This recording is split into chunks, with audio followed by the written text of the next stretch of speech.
अब आज की क्लास इंपॉर्टेंट रहेगा जो कि आप डायरेक्ट ऑब्जेक्टिव का आंसर रिकॉर्ड करिएगा। Yes sir. चलिए हम यहाँ से लिखना स्टार्ट कर देते हैं। पहला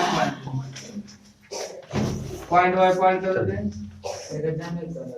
ये क्या है? जेएमपी कुछ नहीं, आईएमपी इंपॉर्टेंट है, ठीक है। अब यहाँ यदि दो रो या दो कॉलम का मान समान हो तो उसका मान 0 होगा। जाए तो सारणी का मान शून्य होता है। ध्यान रखिएगा, यदि दो रो या दो कॉलम का मान समान हो जाए, समान का मतलब एक जैसा आइडेंटिकल हो जाए तो कहेंगे सारणी का मान कितना 0। इसका एग्जांपल हम ले रहे हैं, हल नहीं करेगा। पहले आपको हम दो रो दो कॉलम दिखाते हैं, 2 3 2 और 3। देखिएगा यहाँ से आपको बता रहे थे, फिर से थोड़ा सा रिपीट कर लेते हैं। बोलिएगा A B C X Y Z P Q R। इसको हमने बोले थे राव, इसको भी राव बोले थे, इसको भी राव। राव का हिंदी पंक्ति, राव का पहला लाइन इसको R, राव का दूसरा लाइन। इसको बोले थे कॉलम 1, कॉलम 2 और कॉलम 3। कॉलम के मतलब स्तंभ होता है। कॉलम का पहला लाइन C1, कॉलम का दूसरा लाइन C2 और कॉलम का तीसरा लाइन C3 है ना। अब इसके बाद आपको लिखे हैं कि यदि दो रो या दो कॉलम का मान क्या हो जाए, समान हो जाए। इसमें बताइए C1 का मान नो, C1 C2 नहीं चलेगा इसमें। देखिए R1 का मान और R2 का मान क्या है, समान है। R1 का मान R2 का मान समान है। अब बताए थे सारणी को डेल्टा से सूचित करते हैं, इसका मान कितना 0। अगर हल करने की जरूरत है तो हल करिएगा। 3 दूना 6, 3 दूना 6 0।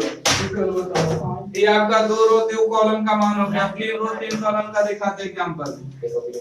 जैसा हम यहाँ लिखे 1 2 3 1 2 3 8 2 6। अब बताइए इसका मान कितना 0। कैसे? तो यहाँ पर जो देख रहे R1 का मान, ये पूरे लाइन को हम लोग क्या पढ़ते हैं R1। आई पूरे लाइन को हम लोग क्या पढ़ते हैं R2 पढ़ते हैं। पूरे इस लाइन को क्या पढ़ते हैं R3। देखिए R1 और R2 का मान आपस में समान है। तो डायरेक्ट कहिएगा सारणी का मान कितना 0। 3 में भी होगा सर 0, सब में होगा सर। बराबर तो एक ही में है पूरा। चलिए अब इसको हम हल करके दिखाते हैं। आपको हम कल डिटरमिनेंट तोड़ने सिखाए थे 3 रो 3 कॉलम के ना। तो यहाँ से देखिए सबसे पहले कितना लीजिएगा 1। जिसको लेना उसके सामने रो और कॉलम को क्या कर देना, ढक देना। जैसे 1 लिए तो 1 के सामने रो कॉलम ढक के गुना करिए। 6 गुना 12 3 गुना 6, तब 12 माइनस कितना 6। उसके बाद प्लस में 2 ले रहे हैं। प्लस में जब 2 लेंगे तो दोनों गुना करके दोनों घटाइएगा। तो 24 माइनस कितना 6। उसके बाद 3 ले रहे हैं, ठीक है। 3 लेने के बाद गुना करें, 2 गुना 4 और कितना 2 माइनस कितना 16। 2 माइनस 16, 2 1 2 8 गुना 16। अब इसको चलिए हल कर देते हैं। 6 1 हो गया, घटाइएगा तो 6, घटाइएगा तो 18। इसको घटाइएगा तो कितना -14। 6 1 6 18 दूना 36 और 14 दिया 42। 36 और 6 को जोड़िएगा कितना 0। यस बड़ा ताव आ जाता है इसमें। देखिए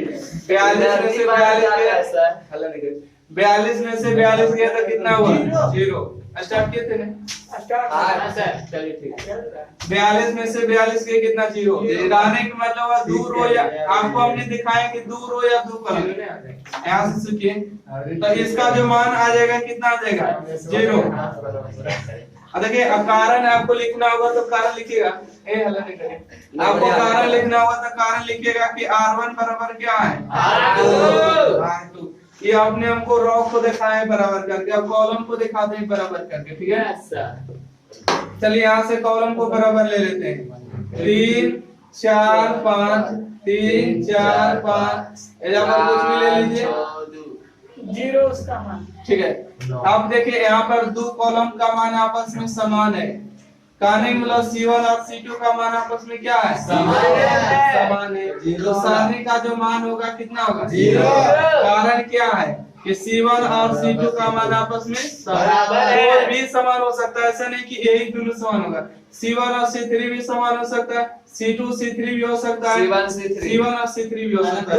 मतलब दो रो या दो कॉलम होना चाहिए। कहने का मतलब हुआ कि R1 R2 का मान समान है तो 0, R1 R3 का वही मान समान है 0, R2 R3 का मान भी समान तो 0। मतलब आपको हर हाल में दो रो या दो कॉलम का मान समान आ जाएगा तो उसका वैल्यू 0। हमने यहाँ पर क्या लिखे? यदि दो रो या दो कॉलम का मान समान, इन्हें लिखा है कि परस्पर लगातार समान होगा, नहीं, कहीं भी दो रो या दो कॉलम का मान समान हो जाएगा तो सारणी का मान 0 हो जाएगा।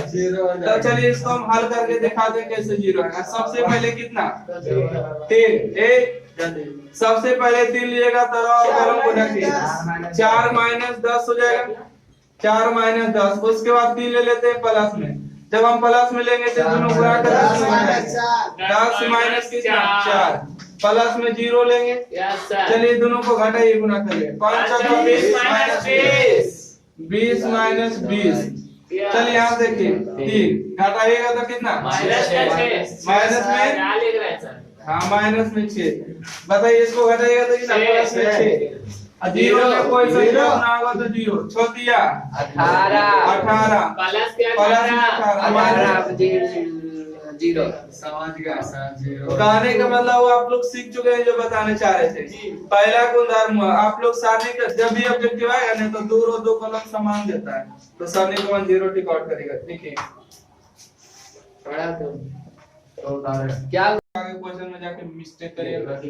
अब देखिए यहाँ पर लिखते हैं यदि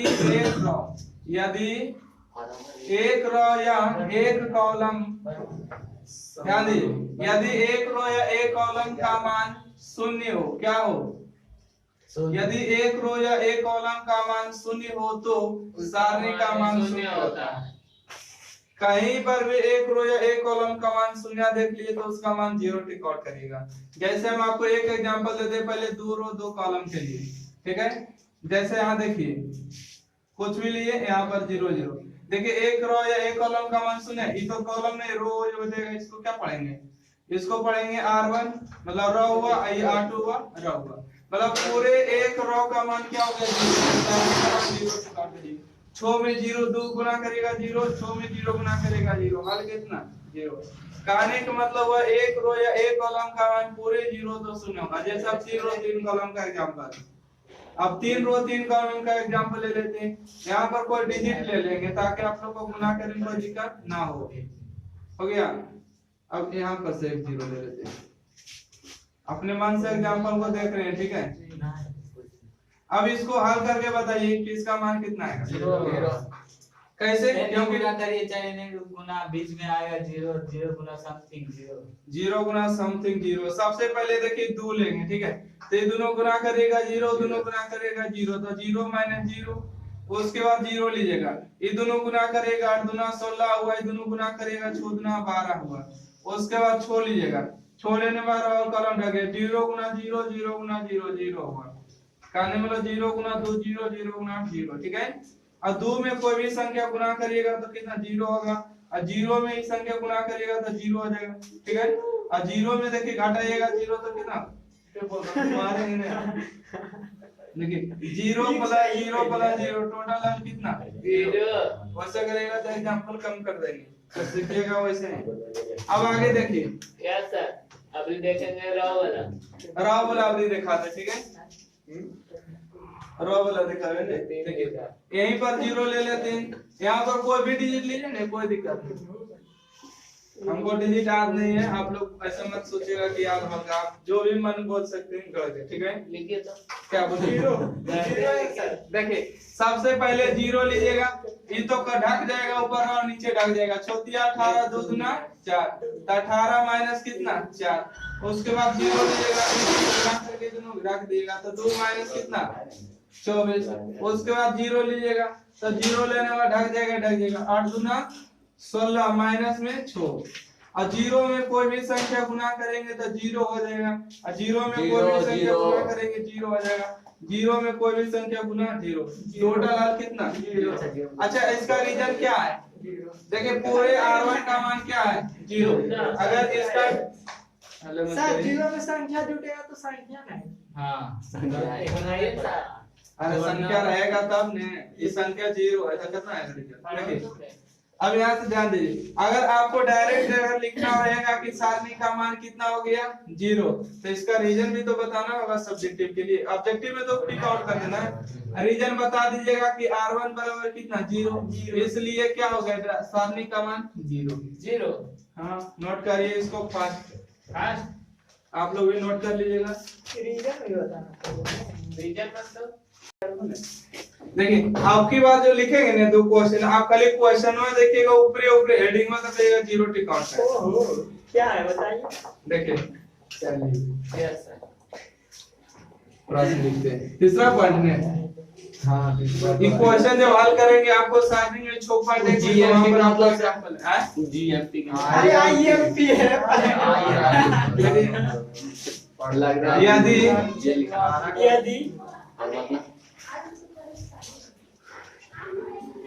यदि सारणिक एपी में दिया हो तो, यदि सारणिक एपी में दिया हो तो कॉलम में कोचिंग सारणी का मान एक होता है शून्य होता है। हालांकि एपी में भी यदि सारणी एपी में दिया हो तो सारणी का मान शून्य होता है डायरेक्ट। इसमें आप लोग कोई भी एक शब्द भी काट छाट नहीं करेगा, हम बहुत इसमें काट छाट कर दिए हैं। यदि प्रश्न एपी में दिया रहे तो सारणी का मान शून्य होता है, डायरेक्ट लिखे यदि सारणी एपी में है तो सारणी का मान शून्य होता है। एक में एक वर्ड भी नहीं काटिएगा, होशियारी नहीं। देखिए आपको दिया रहेगा क्वेश्चन, आपको इस तरह दिया रहेगा, देखिए क्वेश्चन के एग्जांपल हम दे रहे हैं, कहेगा कि यदि ए बी सी एपी में हो, एपी में हो तो अब यहाँ पर आपको क्वेश्चन दे दिया जाएगा, जैसे लिखेगा 2 4 6 4 6 8, और उसके बाद लिखता है 8 प्लस ए, 8 प्लस ए 10 प्लस बी और 12 प्लस सी, इस तरह से लिखेगा तो इसका मान जीरो होगा। आपको कुछ नहीं पढ़ना है, इस लाइन को पढ़ लीजिएगा। अगर कहा जाएगा कि यदि ए बी सी एपी में हो तो सारणी का मान जीरो, तो इसका जब हल करिएगा तो इसका मान कितना आएगा जीरो। और एक बात और भी है, ओमेगा पढ़े है ने कॉम्प्लेक्स नंबर में, यस ओमेगा कोणीय वेग डब्ल्यू के हां सर हां चौथा पॉइंट, यदि प्रश्न में कोणीय वेग यदि प्रश्न में ओमेगा दिया रहे तो यदि प्रश्न में ओमेगा दिया रहे तो सारणी का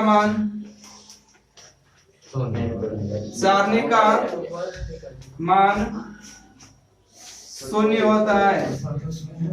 ओमेगा दिया रहेगा तो शून्य होगा। देखिए कैसे आपको दिया रहेगा क्वेश्चन, आपको क्वेश्चन इस तरह से दिया रहेगा 1 ओमेगा ओमेगा स्क्वायर, उसके बाद ओमेगा 1 ओमेगा 1 दिया है, एक मिनट ओमेगा स्क्वायर और 1 ओमेगा स्क्वायर 1 और ओमेगा, इसका मान जीरो। इसको जब हल करिएगा तो डिटरमिनेंट को डेल्टा से स्विच करते तो इसका मान जीरो। कैसे आएगा तो इसका एग्जांपल आप देंगे, क्वेश्चन सॉल्यूशन करेंगे उसे सुनिए। दोनों का क्वेश्चन है बुक में, ठीक है। ओमेगा स्क्वायर के -1 होता है। एक मिनट हल्ला नहीं करिएगा जब तक ये रुके, एक मिनट पूरे ये से दे दे।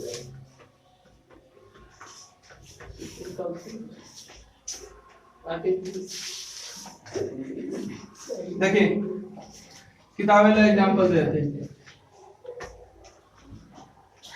द पार्टिकल दिया गया 2y प्लस में 4, 2y प्लस में 4 दिया गया है, 3y प्लस में 5 दिया गया है, 4y और प्लस में 6 दिया गया है, 5y और प्लस में 7 है, 2y और प्लस में 8 है, 7y और प्लस में 9 है, 8y और प्लस में a है, 9y और प्लस में b और 10y प्लस में c। इसका मान कितना आएगा? 0 माइनस रहेगा। क्या होता है? माइनस नहीं दिया रहेगा। आपसे क्वेश्चन ज्यादा है सेट करने वाला है दिमाग, ठीक है? चलिए ध्यान दीजिए। अब आखिरी क्लास इस चैप्टर का थ्योरी सही रहेगा, उसके बाद कल आपके क्वेश्चन पर ही डायरेक्ट मिलेंगे। हल नहीं करिए, कल जो मिलेंगे आपको हर एक हाल में सबके पास किताब होना चाहिए, उसके बाद पिटेंगे। कल लेकर आइएगा जिनके पास घर में, नहीं है तो फोटोकॉपी करा लीजिएगा। 5-10 रुपए लगेगा, ज्यादा नहीं लगेगा। फोटो खींच के लेने आए। हाँ चलिए देखिए, आपको हम एक बात बताने जा रहे हैं। अगर हम बोले x स्क्वायर x y और x z a b c p q r, चलिए ध्यान दीजिए। और यहाँ पर हम लिख रहे हैं a b c x y z p q r, ठीक है? p q r देखिए, दो को लिखे हैं और दोनों में आपको समझना। यदि किसी सारणिक से कॉमन लिया जाता तो एक रो से लीजिएगा या एक कॉलम से लीजिएगा, है ना? उसके बाद अगर कोई सारणिक में गुना करिएगा तो एक रो या एक कॉलम से, एक बार में हमेशा दो ही काम करना है। जैसे देखिए, इसमें से कुछ कॉमन मिल रहा है, x कॉमन मिल रहा है, तो x को हम बाहर कर सकते हैं। तो यहाँ से होगा x होगा, y होगा और z हो जाएगा, a b c हो जाएगा, p q और r हो जाएगा। अगर हमको मन करे कि x वाला को इसमें नहीं भेज के इसमें भेजिए, आंसर में कोई प्रभाव नहीं पड़ेगा। जैसे कि आपको गुना करके डिजिट में चेक किए थे, तो हमको मन करे कि इसमें x भेज दो तो इसमें भेज सकते हैं। जैसे कि x स्क्वायर a x होगा, p x होगा, बाकी हो जाएगा y हो जाएगा, b हो जाएगा और c हो जाएगा, z c r।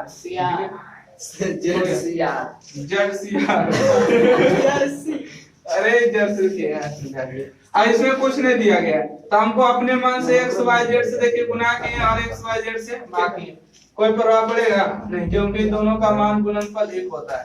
देखिए a b c x y z p q r। अब आपको प्रश्न के अनुसार देख के चलना होगा कि आपको किसमें x के जरूरत है, किसमें y की जरूरत है और किसमें z की जरूरत है। आपको जिसमें मन करेगा उसमें गुना कर दीजिएगा। जैसे कि x वाला के मन करे कि नहीं इसमें x वाला गुना करे तो उसमें कर दिए, तो नीचे वाला तो x वाला z बच जाएगा, बचेगा नहीं। x वाला को जैसे इसमें गुना करेगा तो ax होगा, ax स्क्वायर होगा और कितना होगा px होगा। मन करे कि y वाला को इसमें गुना करिए तो इसमें गुना करिएगा y वाला, तो कितना होगा by होगा, y स्क्वायर होगा और कितना होगा q by हो जाएगा, है ना? अब यहाँ से z वाला मन करे इसमें गुना करिए तो कर रहे c z स्क्वायर और कितना z r। हाँ सर वो क्वेश्चन है, 1 मिनट क्वेश्चन आउट की जरूरत। देखिए, अब आप लोग को लगता होगा कि कुछ कॉमन हो रहा है, कहीं पर देखिए तो नहीं हो रहा कॉमन। यहाँ पर एक एक स्टेप देखिएगा नहीं तो दो कॉमन हो रहा है, उसके अलावा कुछ नहीं हो रहा कॉमन। किसमें हो रहा है? इलेनियम में तो x को गुना करवे किए, इलेनियम y गुना किए, इलेनियम z, कहीं पर कुछ कॉमन हो रहा है देखिए तो नहीं। इसमें से z हो रहा है कॉमन है, तो फिर तो इसी में लौट आएगा। कॉमन लीजिएगा तो फिर तो इसी में लौट आएगा। अब आगे बढ़िए, यहाँ पर लिखे 8 10 5 7, बस खत्म। देखिए यहाँ से अच्छा, इसमें से बताइए कितना कॉमन हो रहा है? दो कॉमन हो रहा है। दो कॉमन क्या इसमें भी हो रहा है कॉमन? इसमें से दो कॉमन हो रहा था, दो को बाहर कर लेंगे तो यहाँ से आएगा 4 दूना 8 और 5 दूना 10, यहाँ से 5 और कितना सर? अब कोई बच्चों क्या जानते हैं सर कि 5 कॉमन को नहीं हो रहा है, बाहर करिए इसको। नहीं वैसे होता है, जब भी करना है तो कलम जैसे रहेगा वैसे करिए, तो कहेगा कलम तो ऐसे भी होता है, टेढ़ा नहीं सोचे। होता है हमेशा ऐसे रो से या कॉलम से, ऐसे या ऐसे। एक एग्जांपल और देते हैं आपको। जैसे हम यहाँ पर बोले कि 20 है, 30 है, यहाँ पर 7 है, यहाँ पर 12 है। अब बताइए कि कितना कॉमन हो रहा है, किधर से हो रहा है कॉमन? इधर से दस है। बस C1 से कॉमन हो रहा है, 10 कॉमन हो रहा है, नहीं तो 10 को बाहर कर लीजिए। तो यहाँ से बचेगा 2, यहाँ से बचेगा 3, यहाँ से 7 और यहाँ से 12। अब बताइए आपको कुछ और दिख रहा होगा, कहीं से और कुछ हो रहा है कॉमन? 3 हो रहा है कॉमन, इधर लेने से आपको 3 हो रहा है कॉमन है ना, तो 3 को बाहर करिएगा तो 10 गुने 3 हो जाएगा, यहाँ से आएगा 2 7, 3 जब कॉमन इधर यहाँ से 4, फिर भी आंसर जो है ना, इसका आंसर इसका आंसर दोनों सेम आएगा। नहीं विश्वास से तो गुना करिएगा, 12 दूना 24 होगा, 240 हो जाएगा, कितना 240 माइनस 210 7 है 210, गुना घटाव करिए कितना 30 आएगा, 30 आएगा। अब 12 देखिए दूना इसको, 24 4 दूना 8 तो 10 30 हो गया ने, 30 बताइए 4 दूना 8, 7 है कम 7, 8 में से 7 जाएगा 1 और 30 में गुना करेंगे तो कितना 30 रहेगा, मतलब कि दोनों का आंसर क्या है? आपको डायरेक्ट भी कर सकते हैं। कौन डायरेक्ट करेगा? जैसे बता रहे वैसे करेगा, डायरेक्ट कोई डायरेक्ट नहीं, जैसे बता रहे वैसे करेगा। आपको सुनिए, आपको जब कॉमन लेके दिखाएं और इसको जब हल करके दिखाएं तो दोनों का आंसर सेम, इसमें बड़ा बड़ा क्वेश्चन लगेगा तो हल करेंगे, छोटा के लिए तो ऐसे हल करिएगा, कुछ कॉमन मत करेगा। डायरेक्ट पूछ रहे हैं।